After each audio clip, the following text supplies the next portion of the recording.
Much like presidential elections, the Olympics, the World Cup, and my getting on a workout kick, the Texans playing the Cowboys in the regular season is something we only get once every 4 years.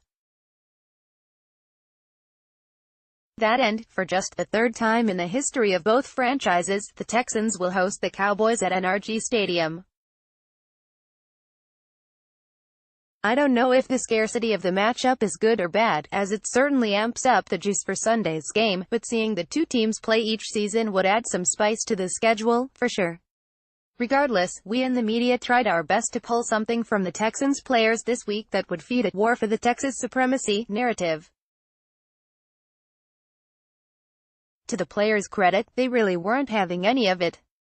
Right now, the Texans aren't some sort of Lone Star State juggernaut trying to defend their patch of Mother Texas.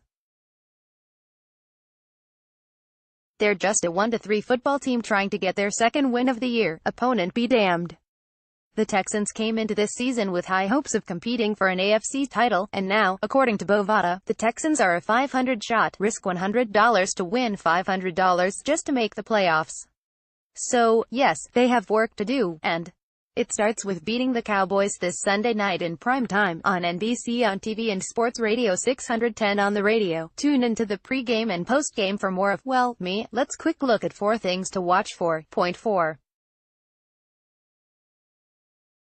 Watt and Clowney Show, Episode 2. Unfortunately for the Texans, one other thing that took 4 years to happen was J.J.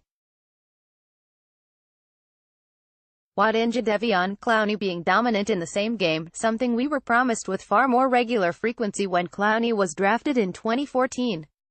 Against the Colts last week, the two put up a slew of crooked numbers in the box score, both getting multiple sacks, tackles for loss, and Clown scoring a touchdown.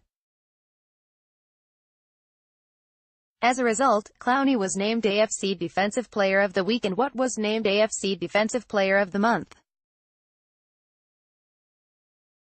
Whatever Romeo Crennel was doing to unleash the inner, two-headed beast in these two, he needs to do more of it, because, point 3. Texans secondary, this area of the team has been scary, the bad kind of scary, the last 2 weeks. Despite Watt and Clowney performing at Herculean levels in Indy last week, Andrew Luck still threw for over 460 yards. Eli Manning completed 86% of his passes the week before in the Giants' win at NRG Stadium. The narrative on both of these guys coming into each of those games was that they each might be shot, Eli because he is old and Luck because he's damaged goods. The biggest issues in the secondary have been scheme, what's up with these 10-yard cushions, and depth.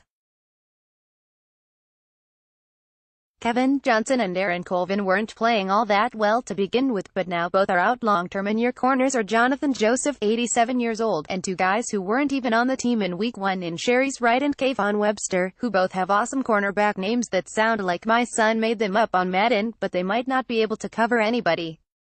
Fortunately, Dak Prescott and this receiving core should be a step down from previous weeks, but still, yikes. To Ezekiel Elliott, so when your top wide receivers are Cole Beasley and Allen Hurns, you'd better have a different game plan than slinging it all over the yard. Fortunately for the Cowboys, they possess one of the top workhorses in all of football in running back Ezekiel Elliott.